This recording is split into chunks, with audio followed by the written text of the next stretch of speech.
친구가 주식으로 2억을 벌었다는 이야기 들으신 적 있으십니까? 그 순간 마음이 불편했다면 이유가 있습니다. 실제로 뇌는 그 소식을 흉기에 찔린 것과 비슷하게 받아들인다는 연구 결과가 나왔습니다. 단순한 질투가 아니라는 이야기입니다. 오늘은 이 낯선 진단에서 출발해 보겠습니다. 최근 정신과 진료실에 이런 환자들이 부쩍 늘었습니다. 주식으로 돈을 잃어서가 아닙니다. 남이 번 돈 이야기를 듣고 마음이 무너진 경우입니다. 이게 왜 병원까지 갈 일이냐고 생각하실 수 있습니다. 하지만 전문가는 이 고통이 실제 상처만큼 아프다고 말합니다. 그렇다면 우리 마음속에서 지금 무슨 일이 벌어지고 있는 걸까요? 지금까지의 핵심을 한 문장으로 정리하면 이렇습니다. 남의 투자 성공 소식이 단순한 부러움을 넘어 실제 통증으로 이어질 수 있다는 것입니다. 이 이야기를 좀 더 자세히 들여다보겠습니다. 주식 중독을 전문으로 진료하는 한 정신과 전문의는 최근 방송에 출연해 이런 이야기를 전했습니다. 누군가 SK하이닉스 주식을 팔아 2억 원을 벌었다는 소식을 들으면 뇌가 흉기에 찔리거나 불에 데였을 때와 비슷한 방식으로 통증을 느낀다는 것입니다. 그 강도는 전치사주에 해당할 정도라고 설명했습니다. 진단서에나 쓰이는 표현이 마음의 상태를 설명하는 데 등장한 셈입니다. 이 현상의 이름은 포모입니다. 소외되는 것에 대한 공포라는 뜻입니다. 전문가는 이 감정이 배측 전대상 피질이라는 뇌 부위와 관련이 있다고 설명했습니다. 이 부위는 실제 신체 통증을 처리하는 곳과 상당 부분 겹칩니다. 그러니까 남이 돈 번 이야기를 듣고 속이 쓰린 느낌. 그게 비유가 아니라 뇌 안에서 실제로 벌어지는 반응이라는 뜻입니다. 최근 이런 환자가 늘어난 배경에는 올 상반기 증시 흐름이 있습니다. 코스피가 100% 넘게 오르면서 주변에서 큰 수익을 냈다는 이야기가 쉽게 들려오는 시기였습니다. 문제는 이런 소식이 반복될수록 마음의 반응도 누적된다는 점입니다. 처음 한두 번은 그냥 넘어갈 수 있습니다. 하지만 비슷한 이야기가 계속 쌓이면 자기 자신을 향한 평가로 옮겨 붙습니다. 여기서 헷갈린 분들 많으실 겁니다. 남이 잘된 것과 내가 못한 것은 별개의 일인데 마음은 자꾸 이 둘을 하나로 묶어버립니다. 전문가는 구체적인 사례를 들었습니다. 친구가 하이닉스로 2억을 벌어서 좋은 아파트로 이사 갔다는 이야기를 들으면 마음이 무너질 것 같다는 것입니다. 그런데 이 감정을 자기 자신의 가치와 연결짓는 순간이 진짜 위험한 지점이라고 설명했습니다. 빨리 따라가야 한다는 조급함에 사로잡히면 뇌의 편도체가 자극되고 스트레스 호르몬인 코르티솔이 분비됩니다. 그 결과가 불면증이나 소화불량 같은 몸의 신호로 나타날 수 있습니다. 마음의 문제가 몸으로 옮겨간다는 이야기입니다.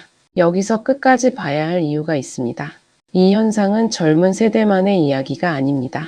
노후 자산을 국민연금과 퇴직연금, 개인저축으로 관리하는 40대 이상 시청자에게도 그대로 적용됩니다. 은퇴를 앞두고 자산을 지켜야 하는 시기일수록 주변의 투자 성공담이 더 크게 다가옵니다. 안정적으로 자산을 굴려온 사람도 이런 이야기 앞에서는 흔들릴 수 있습니다. 그렇기 때문에 지금 이 감정의 정체를 정확히 아는 것이 중요합니다. 전문가는 해결책도 제시했습니다. 첫 단계는 주식 차트를 보지 않고 투자 앱을 삭제하는 등 스마트폰과 거리를 두는 것입니다. 정보에 계속 노출되면 비교하는 마음도 계속 자극받기 때문입니다.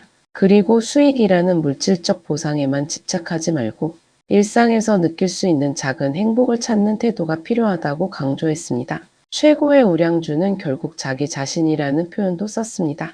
주식 수익보다 자신의 성장과 역량을 키우는데 시간을 쓰라는 뜻입니다.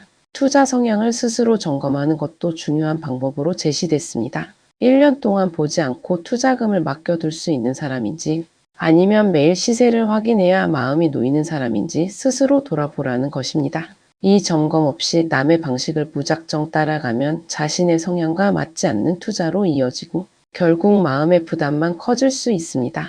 지금까지의 핵심을 한 문장으로 정리하면 이렇습니다. 남의 투자 성공에 흔들리는 마음에는 뇌과학적 이유가 있고 여기서 벗어나는 구체적인 방법도 존재한다는 것입니다. 그런데 대부분의 사람들이 놓치고 있는 진짜 지점은 따로 있습니다. 이 이야기를 단순히 마음가짐의 문제로만 보면 절반만 이해한 것입니다. 진짜 중요한 것은 왜 하필 지금 이런 상담이 늘고 있느냐는 점입니다. 올 상반기처럼 시장 전체가 크게 오르는 시기에는 성공 사례가 유난히 눈에 띄게 마련입니다. 실제로는 손실을 본 사람도 많지만 그런 이야기는 잘 들리지 않습니다. 들리는 것은 늘 잘된 이야기뿐입니다. 그러다 보니 시장 전체의 실제 그림과 우리가 듣는 이야기 사이에 큰 차이가 생깁니다. 문제는 이게 아닙니다. 진짜 문제는 이 차이가 우리의 판단을 왜곡시킨다는 점입니다. 계속해서 성공담만 듣다 보면 지금 시장이 실제보다 훨씬 쉬운 곳처럼 느껴집니다. 그리고 이 착각이 무리한 투자 결정으로 이어질 수 있습니다. 노후 자금을 한 번에 특정 종목에 몰아넣거나 원래 계획했던 자산 배분을 갑자기 바꾸는 식입니다. 이런 결정은 대부분 냉정한 판단이 아니라 방금 들은 남의 성공담에서 비롯됩니다. 개별 사건이 아니라 더 큰 흐름입니다. 지금 정신과 진료실에 늘어난 환자들은 단순히 심리적으로 약한 사람들이 아닙니다. 시장이 뜨거워질수록 더 많은 사람이 같은 감정을 겪는다는 신호입니다. 그리고 이 감정은 실제 투자 행동으로 이어져 시장을 더 과열시키는 쪽으로 작용할 수 있습니다. 결국 개인의 마음 문제처럼 보이는 이 현상이 시장 전체의 흐름과 맞물려 있다는 뜻입니다. 여기서 우리 삶과 맞닿는 지점이 나옵니다. 노후를 준비하는 시기에는 이런 감정에 휘둘리지 않는 것 자체가 하나의 투자 전략입니다. 남이 얼마를 벌었다는 이야기에 반응해서 계획을 바꾸는 대신 애초에 세운 원칙을 지키는 것이 더 중요합니다. 아, 그래서였구나 싶으실 겁니다. 전문가가 강조한 스스로에 대한 점검이 결국은 가장 확실한 위험 관리 방법이었던 셈입니다. 지금까지의 핵심을 한 문장으로 정리하면 이렇습니다. 남의 투자 성공에 흔들리는 마음은 자연스러운 반응이지만 거기에 휘둘리지 않는 것이 진짜 투자 실력이라는 것입니다. 시장이 뜨거울 때일수록 성공담은 크게 들리고 실패담은 조용히 묻힙니다. 그 균형을 스스로 맞추는 눈이 필요한 시점입니다. 주식 차트를 보지 않는 것, 투자 앱을 잠시 지우는 것, 그리고 스스로의 투자 성향을 다시 점검하는 것. 이 작은 습관들이 결국 큰 흔들림을 막아줍니다. 그렇기 때문에 지금 이 순간 남과 비교하는 마음보다 자신의 속도를 지키는 마음이 더 중요합니다. 여러분은 지금 남의 수익 이야기에 마음이 흔들리고 계십니까? 아니면 자신만의 속도를 지키고 계십니까? 다음 영상에서는 실제로 흔들리지 않는 투자자들이 어떤 원칙을 세워두고 있는지 조금 더 구체적으로 짚어보겠습니다. 구독과 좋아요는 한 번 더 생각해보게 만드는 힘이 됩니다.